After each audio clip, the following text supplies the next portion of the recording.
Hello students, आज हम chapter 5 का वीडियो 2 स्टार्ट करेंगे। सम यूज़फुल कंपाउंड। जिसने चैनल को सब्सक्राइब नहीं किया है वो नीचे सब्सक्राइब बटन को क्लिक करके चैनल को सब्सक्राइब कर दीजिए ताकि आगे आने वाली वीडियोस आपके पास इजीली अवेलेबल हो। तो स्टार्ट करते हैं हम वीडियो को। सबसे फर्स्ट है सोडियम क्लोराइड NaCl, जिसको हम पॉपुलरली कॉमन सॉल्ट के नाम से भी जानते हैं। NaCl is known as common और टेबल सॉल्ट। तो देखिए, इसका जो कॉमन नेम है, जिस नाम से इसको जानते हैं, वो है टेबल सॉल्ट। हर घर में यूज़ होता है। It is formed after the reaction between sodium hydroxide and hydrochloric acid. तो हमने फर्स्ट वीडियो में देखा था सॉल्ट के बारे में। तो देखिए, ये रिएक्शन आपको याद रखनी है। ये कॉमन सॉल्ट की रिएक्शन है। ये आपके एग्जाम में आ सकता है question. What is the reaction of salt? HCl plus NaOH। हमने एक एसिड लिया जिसका नाम है हाइड्रोक्लोरिक एसिड एंड एक बेस लिया सोडियम हाइड्रोक्साइड NaOH। दोनों को जब रिएक्ट किया तो हमारा जो प्रोडक्ट बन के निकला वो बना सॉल्ट और उसके साथ में वाटर। तो ये रिएक्शन आपको याद रखनी है। ये कॉमन सॉल्ट की रिएक्शन है। इसके बाद इसका pH, the pH of sodium chloride is 7। ये भी क्वेश्चन एग्जाम में आ सकता है। What is the pH value of NaCl, जिसका नाम है सोडियम क्लोराइड। NaCl को बोलते हैं हम सोडियम क्लोराइड। ठीक है, इसका pH कितना है? 7 है। It is use to enhance the taste of food. ये फूड के टेस्ट को बढ़ाने का काम करता है। इसकी कुछ प्रॉपर्टीज़, बहुत इजीली सॉल्यूबल होता है वाटर के अंदर। ये वाइट कलर के क्रिस्टल होते हैं और इसकी कोई सुगंध नहीं होती है। ठीक है, इसके अंदर कोई खुशबू या कोई बदबू ऐसा कुछ प्रेजेंस नहीं होता ऑर्डर का, और इसके अंदर टेस्ट होता है। In aqueous state NaCl act as a good conductor of electricity. अगर आप इसको किसी के अंदर घोल दें, किसी लिक्विड के अंदर, तो ये good conductor of electricity behave करता है, अपने अंदर से इलेक्ट्रिसिटी को पास होने देता है। इसका मेल्टिंग पॉइंट 1081 केल्विन है, ये आपको याद रखना है। इसके यूजेस, कहाँ का यूज़ आता है, तो बहुत बेसिक सा क्वेश्चन है। हर जगह खाने के काम में आता है, खाने में यूज़ आता है, खाने को प्रिजर्व करने के काम आता है। In cold countries it is use to prevent the buildup of ice on road. जहाँ पे ठंडी जगह होती है, जहाँ ठंडे प्रदेश होते हैं, वहाँ पे ये रोडों पे डाला जाता है, ब्रिजेस पे डाला जाता है, ताकि वहाँ पे इजीली बर्फ़ जमे नहीं, जिससे कि सेफ ड्राइविंग कंडीशन वो लोग बना सके। Now the second important topic is sodium hydroxide NaOH। इसको हम कास्टिक सोडा भी बोलते हैं। It is a strong base. सबसे पहले आपको ये समझना होगा कि ये क्या है। ये एक बेस है, स्ट्रॉन्ग बेस। आपने अभी सॉल्ट की रिएक्शन देखी थी जिसमें भी ये काम आया था, NaOH, जिसको बोलते हैं हम सोडियम हाइड्रोक्साइड। तो इसका जो कॉमन नेम है वो है caustic soda. It is obtained by electrolysis decomposition of sodium chloride in chlorine gas is formed at anode and hydrogen is formed at cathode. ये रिएक्शन आपको याद रखनी है। ये रिएक्शन है सोडियम हाइड्रोक्साइड कैसे बनता है उसकी रिएक्शन है। देखिए, सॉल्ट लिया, वाटर लिया, इसको आपस में रिएक्ट कराया। NaOH, क्लोरीन गैस और हाइड्रोजन ये अलग अलग हुए। इसको इलेक्ट्रोलाइटिक प्रोसेस के थ्रू हमने बनाने की कोशिश की है। अब इसकी प्रॉपर्टीज़, ये रिएक्शन आपको याद रखनी है, सिर्फ एग्जाम में आ सकती है। ज़्यादातर इसकी प्रॉपर्टीज़ और यूजेस पूछे जाते हैं। तो देखिए, इसकी प्रॉपर्टीज़ हम देखते हैं। Properties of sodium hydroxide, properties of caustic soda. It is a white solid which has a melting point of 591 kelvin. देखिए, ये भी वाइट कलर का दिखता है, ठीक है, और इसका मेल्टिंग पॉइंट 591 केल्विन है। NaOH is bitter in taste. तो आपको पता ही है, बेस बिटर होते हैं, कड़वे होते हैं टेस्ट में। तो NaOH स्ट्रॉन्ग बेस है, तो इसका भी टेस्ट क्या होगा? कड़वा ही होगा। और इसका सोपी फील होता है। ये हमने पहले वाली वीडियो में देखा ही था कि बेस को टच करने पे सोप जैसा फील होता है। It is highly soluble in water and moderately soluble in alcohol. अगर आप इसको वाटर में मिलाएंगे, पानी में मिक्स करेंगे, तो बहुत ईजिली सोल्यूबल होता है, जैसे सॉल्ट होता है। तो सॉल्ट एकदम से घुल जाता है पानी में, वैसे ही कास्टिक सोडा भी पानी में सोल्यूबल होता है। लेकिन जो एल्कोहल होती है, शराब होती है, उसमें ये मॉडरेटली सोल्यूबल होता है, मतलब धीरे धीरे घुलता है उसके अंदर, एकदम से नहीं घुल जाता है। Sodium hydroxide is good conductor of electricity. Uses of caustic soda, ये क्वेश्चन एग्जाम में जनरली पूछा जाता है। और जो फर्स्ट पॉइंट है ये बहुत ज़्यादा इंपॉर्टेंट पॉइंट है, मेटलर्जी ऑफ बॉक्साइट। देखिए, एक मेटल होता है, बॉक्साइट एक एलिमेंट होता है जिसकी मेटलर्जी के अंदर ये काम आता है। मेटलर्जी मतलब इसको ज़मीन से निकालते हैं, ठीक है, तो उसकी मेटलर्जी में काम आता है। कौन काम आता है? Caustic soda. It is used in purification of petroleum. Petrol को प्योर करने के काम आता है। पेपर, सोप इंडस्ट्री, इनमें काम आता है, क्योंकि बेस का काम ही पेपर या सोप इंडस्ट्री में ज़्यादा यूज़ होता है। It is use in formation of fats and oil, ये ऑयल्स बनाने में भी काम आता है। Bleaching powder, now the third important component is bleaching powder, sorry compound is bleaching powder. Preparation of bleaching powder is synthesised by the action of chlorine gas on slaked lime. देखिए इसकी preparation भी आपको याद रखनी है, ये reaction बहुत ज़्यादा इंपॉर्टेंट है। आपने क्या किया, क्लोरीन गैस ली और एक लाइम लिया, स्लेक्ड लाइम, चूना, ठीक है, दोनों को आपस में रिएक्ट कराया, तो जो हमारा निकल के आया वो निकला ब्लीचिंग पाउडर और कुछ पानी के क्रिस्टल्स, H2O। यहाँ पे H2O का मतलब है कुछ पानी के क्रिस्टल्स। नाउ इसकी प्रॉपर्टीज, ये रिएक्शंस आपको याद रखनी है। सिंपली कुछ भी एग्जाम में पूछ सकते हैं कि right the reaction for the preparation of bleaching powder या कास्टिक सोडा, या उससे पहले हमने सॉल्ट देखा था, तो इनकी रिएक्शंस आपको याद रखनी है। Now the properties, bleaching powder is pail yellowish powder with a strong smell of chlorine. तो देखिए जो ब्लीचिंग पाउडर होता है वो येलो कलर का दिखता है, येलो कलर के क्रिस्टल्स होते हैं जिसमें बहुत ज़्यादा क्लोरीन गैस की बदबू आती है, क्योंकि हमने अभी देखा कि जो चूना होता है उसमें हमने क्लोरीन गैस को पास किया था, स्लैग लैम्प के ऊपर क्लोरीन गैस को पास किया, तो हमारा जो प्रोडक्ट निकल के आया वो था ब्लीचिंग पाउडर। तो उसके अंदर से क्लोरीन गैस की बदबू आती रहती है, बहुत ज़्यादा स्ट्रॉन्ग स्मेल होती है।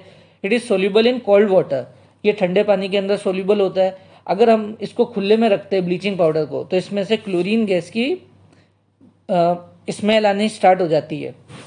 Chlorine gas which release from bleaching powder react with water and form atomic oxygen. This oxygen can behave as a oxidizing agent. तो देखिए ब्लीचिंग पाउडर में से जो क्लोरीन गैस निकल रही है, अगर हम उसको यूज़ करके उसको पानी के साथ रिएक्ट कराएंगे तो हमें एक ऑक्सीडाइजिंग एजेंट के रूप में भी इसको हम यूज़ कर सकते हैं। तो अब हम इसके यूज़ देखते हैं, uses of bleaching powder. It is use in bleaching dirty clothes in laundry as a bleaching agent for cotton and linen in the textile industry. देखिए जनरली ब्लीचिंग पाउडर का काम है, जो भी गंदे कपड़े होते हैं जिनको आप ड्राई क्लीन के लिए देते हैं, तो वहाँ पे ब्लीचिंग पाउडर का यूज़ करके उस पे से जो दाग वगैरह होते हैं उसको हटाया जाता है। कॉटन इंडस्ट्री या लिनेन टेक्सटाइल इंडस्ट्रीज में भी काम आता है। सबसे इम्पोर्टेंट पॉइंट जो ब्लीचिंग पाउडर का है, ये एग्जाम में बार बार पूछा जाता है ये question, it is use in purification of water. ये वाटर को प्यूरिफाई करने के भी काम आता है, ये सबसे ज़्यादा इंपॉर्टेंट पॉइंट है। ये क्वेश्चन एग्जाम में 1 नंबर का आ सकता है कि ब्लीचिंग पाउडर का मेन वर्क क्या है, कौन सा कंपाउंड है जो प्यूरिफिकेशन ऑफ वाटर के काम आता है। So it is bleaching powder. It is use in paper industry, ठीक है। अब हम देखते हैं नया हमारा कंपाउंड बेकिंग सोडा, NaHCO3। तो देखिए नाम से पता लग रहा है बेकिंग सोडा बेक करने के काम आता होगा। The chemical name of baking soda is sodium hydrogen carbonate. जो इसका केमिकल नेम है वो है सोडियम हाइड्रोजन कार्बोनेट, NaHCO3, जिसको NaHCO3 नाम से हम जानते हैं। It is also called eating soda. देखिए baking soda generally eating soda के नाम से भी जानते हैं, क्योंकि हम इसको ज़्यादातर केक वगैरह जो चीज़ हमें फुला के स्पॉन्जी टाइप बनानी होती है उसमें इसको हम यूज़ करते हैं। अब देखिए NaHCO3 हमारा बेकिंग सोडा, जब हम इसको हीट करते हैं तो इसमें से CO2 गैस रिलीज होती है। जब हम इसको हीट करते हैं तो इसमें से CO2 गैस रिलीज होती है जो खाने को सॉफ्ट और स्पॉन्जी बनाती है। इसलिए केक के अंदर सबसे ज़्यादा बेकिंग सोडा डाला जाता है ताकि वो बहुत ज़्यादा स्पॉन्जी बने। तो जब भी ये हीट होता है, NaHCO3 को हीट मिलती है तो इसमें से कार्बन डाइऑक्साइड गैस रिलीज होती है और उसके कारण हमारा खाना सॉफ्ट और स्पॉन्जी होता है। अब प्रिपरेशन ऑफ बेकिंग सोडा, ये रिएक्शन आपको याद रखनी है। हमने NH3, NaCl, H2O, CO2 को मिक्स किया, रिएक्ट कराया, तो NaHCO3 हमारा जो बेकिंग सोडा है वो हमको बन के प्रोड्यूस होके दिख गया। Properties of sodium bicarbonate, it is white crystalline solid. ये वाइट कलर का क्रिस्टल सॉलिड होता है। It is hardly soluble in water, ये पानी में बहुत कम घुल पाता है। CO2 gas is release on heating it, ये हमने देख ही लिया कि CO2 गैस रिलीज होती है जब हम इसको हीट करते हैं। अब कहाँ काम आता है, जनरली फूड प्रोडक्ट्स में काम आता है। और इसका दूसरा यूज़ है एंटाएसिड। हमने पहले फर्स्ट वीडियो में देखा था व्हाट इज़ एंटाएसिड। एंटाएसिड वो चीज़ होती है जो एसिडिटी को रिमूव करती है। तो ये एंटाएसिड के जैसे हमारे स्टमक के अंदर भी यूज़ कर सकते हैं हम इसको, जिससे हमारी एसिडिटी ख़त्म हो जाए। इन फायर एक्सटिंग्विशर, ये फायर एक्सटिंग्विशर्स में भी काम आता है, आग बुझाने का भी काम करता है। Washing soda, now our next compound is washing soda, it is called washing soda. देखिए ये जो वॉशिंग सोडा है इसके अंदर 10H2O है, इसका मतलब इसके अंदर 10 पानी के मॉलिक्यूल्स है या 10 पानी के क्रिस्टल है। ये क्वेश्चन एग्जाम में आ सकता है, how many water crystals are there in washing soda. तो यहाँ पे 10 वाटर क्रिस्टल है। देखिए H2O के आगे 10 लग रहा है, इसका मतलब इसके अंदर कितने वाटर क्रिस्टल है, 10 या 10 वाटर मॉलिक्यूल्स आप कह सकते हैं। ये इसकी रिएक्शन है, ये आपको ध्यान रखनी है। इसकी प्रॉपर्टीज़ क्या है, जनरली ये सारी रिएक्शंस आपको एक बार याद रखनी पड़ेगी क्योंकि एग्जाम में कोई भी क्वेश्चन आ सकता है रिएक्शन के ऊपर बेस्ड, और ज़्यादातर इस चैप्टर में से प्रॉपर्टीज़ और यूजेस ज़्यादा पूछे जाते हैं। तो देखिए अब हम बात करते हैं वॉशिंग सोडा की। तो जो इसकी केमिकल रिएक्शन है उसको सॉल्वे प्रोसेस भी बोलते हैं। ये एग्जाम में क्वेश्चन आ सकता है कि कौन सा ऐसा कंपाउंड है जो सॉल्वे प्रोसेस से ऑब्टेन होता है। अब इसकी प्रॉपर्टीज़ देखते हैं। It is a white crystalline solid, ये भी वाइट कलर का क्रिस्टल होता है। In the presence of heat it loses its water to form anhydrous salt. अब देखिए Na2CO3.10H2O ये हमारा वॉशिंग सोडा है। अगर हम इसको हीट करेंगे तो हीट करने के ऊपर इसके जो 10 वाटर के क्रिस्टल्स है वो अपने आप रिमूव हो जाते हैं। अब इसका यूजेस तो देखिए वॉशिंग और क्लीनिंग में नाम से पता लग रहा है वॉशिंग सोडा है तो वॉशिंग में काम ही आएगा। इन formation of caustic soda, baking soda, glass, अभी हमने ऊपर जो कंपाउंड्स देखे थे कास्टिक सोडा, बेकिंग सोडा, इसको बनाने में भी ये काम आता है। अब देखिए जो इसका मेन इंपॉर्टेंट पॉइंट है, it is use in the process of softening of water, ये पानी को सॉफ्ट करता है। तो दो चीज़ें हमने अभी तक देखी है, एक तो प्यूरिफिकेशन, प्यूरिफाई करना, और एक सॉफ्ट करना। तो देखो प्यूरिफाई हमें ब्लीचिंग पाउडर करता है, ब्लीचिंग पाउडर प्यूरिफाई करता है, और पानी को सॉफ्ट कौन करता है, वॉशिंग सोडा। ये दो चीज़ों में बच्चे जनरली कंफ्यूज हो जाते हैं। ये आपको ध्यान रखना है कि प्यूरिफाई मतलब पानी को प्यूरिफाई कौन करता है, ब्लीचिंग पाउडर, और पानी की सॉफ्टनेस कौन बढ़ाता है, वॉशिंग सोडा। इसलिए जनरली हम कपड़े धोने के लिए वॉशिंग सोडा यूज़ करते हैं क्योंकि जो खारा पानी होता है वो सॉफ्ट हो सकता है, उसको डालने से वो थोड़ा सॉफ्ट हो जाता है, और उसकी कुछ प्रॉपर्टीज़ भी होती है जिससे कि डर्ट वगैरह रिमूव होती है। It is one of the most important agent in laundries, laundry के अंदर ज़्यादातर यही काम आता है। अब नाउ हमारा जो नया कंपाउंड है वो है प्लास्टर ऑफ पेरिस। इस chemical name is hemihydrate of calcium sulphate. ये क्वेश्चन एग्जाम में आ सकता है, ऐसे छोटे छोटे एक एक नंबर के क्वेश्चन बहुत बन सकते हैं। प्लास्टर ऑफ पेरिस का केमिकल नेम। अब plaster of Paris is synthesis from gypsum. देखिए प्लास्टर ऑफ पेरिस बनता कैसे, जो जिप्सम होता है उसमें पानी डाल के हम उसको हीट करते हैं, तो उसको हीट करने पे जो फाइनल प्रोडक्ट निकल के आता है वो होता है प्लास्टर ऑफ पेरिस। तो प्लास्टर ऑफ पेरिस कैसे बनता है, जिप्सम को हीट करके उसमें पानी मिक्स करके उसको हीट करने पे हमारा प्लास्टर ऑफ पेरिस बनता है। When plaster of Paris is heated at 473, it form anhydrous calcium sulfate which is known as dead burnt plaster of Paris. अगर हम प्लास्टर ऑफ पेरिस को 473 डिग्री केल्विन पे हीट करेंगे तो जो हमारा जो फाइनल प्रोडक्ट निकलेगा उसको हम बोलेंगे dead burn plaster of Paris, क्योंकि उसमें कोई पानी का क्रिस्टल प्रेजेंट नहीं होगा। उसमें से जितने भी पानी के क्रिस्टल है वो सब वेपराइज हो जाएंगे, उड़ जाएंगे, भाप बन के उड़ जाएंगे।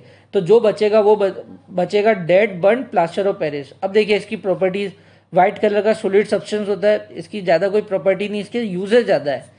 देखिए इसके यूजेस क्या है, सबसे फर्स्ट जो यूज़ है इसका, मेनली डॉक्टर्स इसको यूज़ करते हैं प्लास्टर बांधने के लिए। किसी की अगर कोई बोन ब्रेक हो जाती है, फ्रैक्चर्ड बोन होती है, उसको राइट पोजीशन में लाने के लिए प्लास्टर ऑफ पेरिस को यूज़ करते हैं। टॉयज़ बनाने के काम आता है, स्टैच्यूज मूर्तियाँ बनाने में काम आता है, बिल्डिंग्स में, डेंटल मेडिकल्स में काम आता है। नाउ ये जितने भी कंपाउंड थे अब हमने ख़त्म कर लिए। जो हमारा नेक्स्ट टॉपिक है सोप एंड डिटर्जेंट।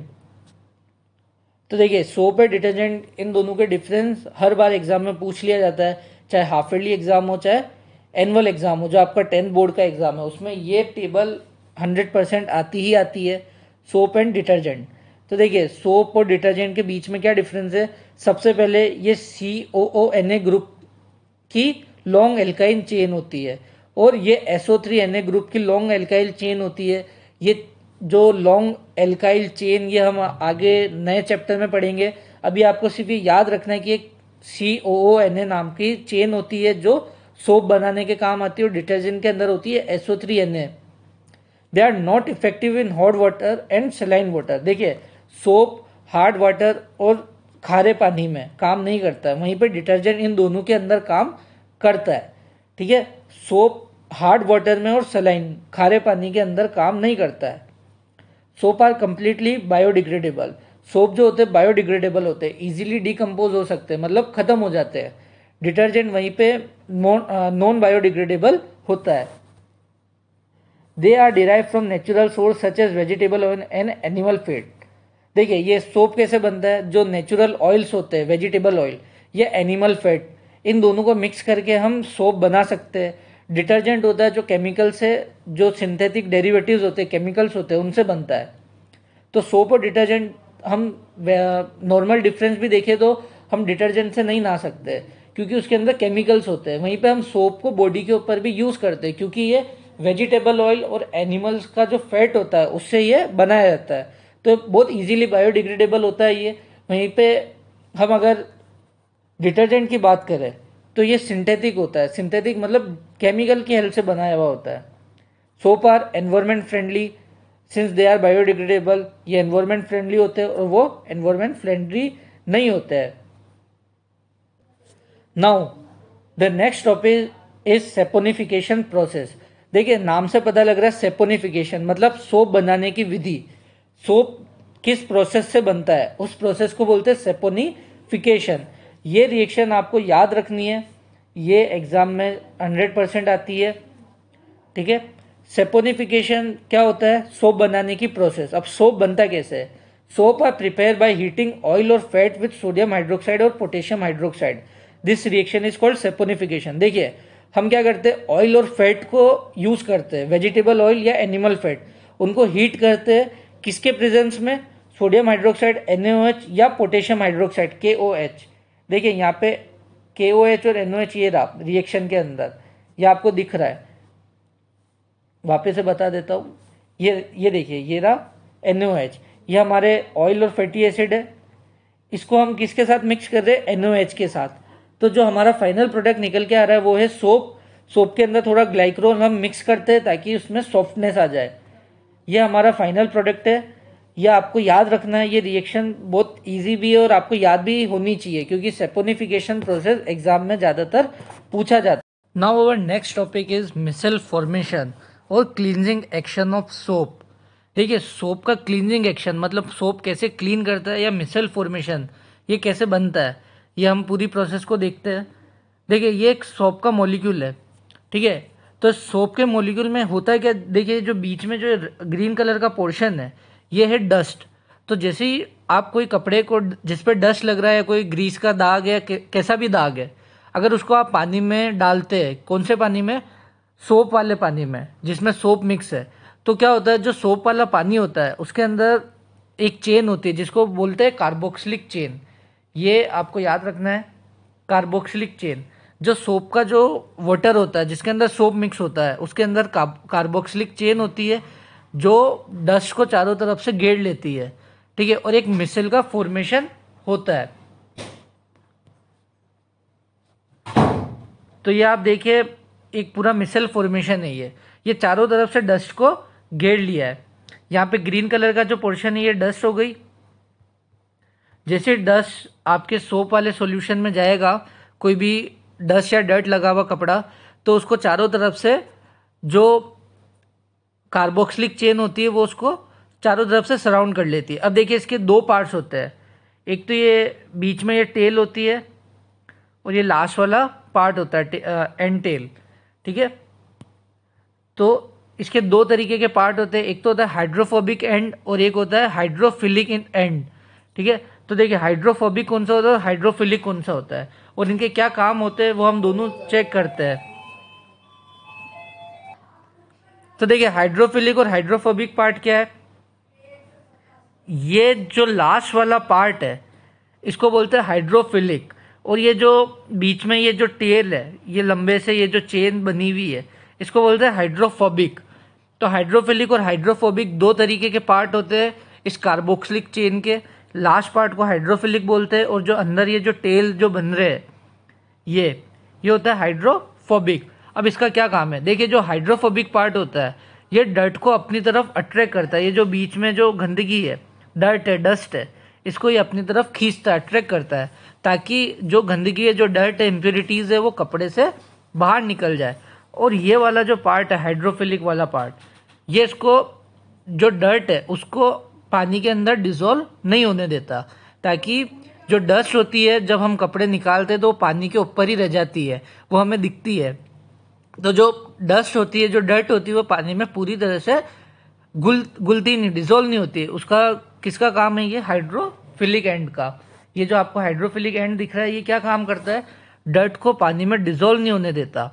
और ये वाला पार्ट क्या करता है, डर्ट को अपनी तरफ अट्रैक्ट करता है, खींचता है, जिससे कि डस्ट जो है वो कपड़े से बाहर निकल जाए। All micelle are negatively charge. अब देखिए ये दोनों जो पार्ट है, हाइड्रोफोबिक, हाइड्रोफिलिक, ये पूरी जो चेन है ये अपना आप बनती है और इस पूरे पार्ट को हम मिसेल बोलते हैं। All micelle are negatively charge so they do not dissolve in water. जितने भी मिसेल होते हैं बहुत ज़्यादा नेगेटिव चार्ज होते हैं और पानी में डिजोल्व नहीं होते हैं। That's why whole impurity of cloth come out in water. और मैंने अभी जैसे बोला है, जो हाइड्रोफिलिक पार्ट है वो डस्ट को पानी में घुलने नहीं देता, जिसके कारण जो डस्ट होती है वो पानी के ऊपर ही रह जाती है और हमारा जो पूरा क्लोथ है वो बिल्कुल डर्ट फ्री या डस्ट फ्री होके बाहर निकलता है। इसी के साथ ये चैप्टर ख़त्म होता है। आपको कोई भी डाउट हो आप मुझसे पूछ सकते हैं, और नीचे डिस्क्रिप्शन बॉक्स में फेसबुक हमारे पेज का लिंक दिया हुआ है, आप चाहे तो उसको भी लाइक कर सकते हैं। Thank you.